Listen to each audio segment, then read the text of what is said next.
అందరికీ నమస్కారం. నేను ఇవాళ పొద్దున్నే నిద్ర లేవగానే ఒక వీడియో చూసుకుని నవ్వుకున్నాను.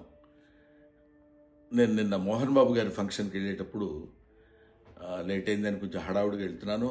అంతలోకే దయాన్న ఎదురయ్యాడు. ఏదో పిచ్చపాటి మాట్లాడుకున్న తర్వాత రాన్న ఫోటో తీసుకుందాం అంటే వద్దండి ఫోటో వద్దేమొద్దు అని చెప్పేసి నేను చకచక లోపలికి వెళ్ళిపోయాను. అది చాలామంది మిత్రులు కొంచెం అపార్థం చేసుకున్నట్టున్నారు. దయాకర్ గారితో నాకు 30 ఏళ్ల సంబంధం ఉంది. మంచి మిత్రులం. నేనంటే ఎంతో అభిమానంగా ప్రేమగా చూస్తుంటారు. మేము కూడా ఎంతో మాట్లాడుకుంటాం. ఫ్యామిలీ ఫ్రెండ్స్లా ఉంటాం.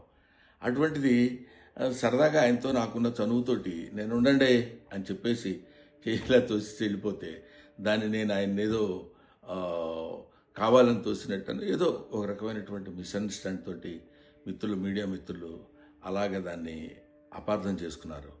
అలాంటిది కాదు. ఆ తర్వాత కూడా ఫంక్షన్లో నేను ఆయన చాలాసేపు మాట్లాడుకున్నాం. అంతకుముందు మాట్లాడుకున్నాం. ఫంక్షన్ అయిపోయిన తర్వాత కూడా మేము మాట్లాడుకున్నాం. కానీ ఇది పొద్దునే చూడగానే ఆయన నేను చూసుకుని నవ్వుకున్నాం కూడా. ఇది చూడడానికి మిత్రమా ఇట్లాగా అనుకున్నారు అన్న ఇట్లాదే దీన్ని మిస్అండర్స్టాండ్ చేసుకున్నారని ఆయన అంటే నేను కూడా ఎంతో అయ్యో ఇదేంటి ఇలా జరిగిందని ఆయన్ని ఎక్కడ అపార్థం చేసుకుంటారో అని అలాంటిది కాదు అని చెప్పడానికి క్లారిటీ ఇవ్వడానికి మాత్రం మీ అందరికీ ఫోన్ చేసి చెప్తున్నాను. దయచేసి అలాంటిదేం లేదు, మిస్అండర్స్టాండ్ చేసుకోవద్దు. ఇన్ని సంవత్సరాలుగా ఆయనకి మాకున్న అనుబంధంతో మేమిద్దరం సరదాగా అలా మాట్లాడుకున్నాం తప్ప వేరే విధంగా కాదు. నమస్తే.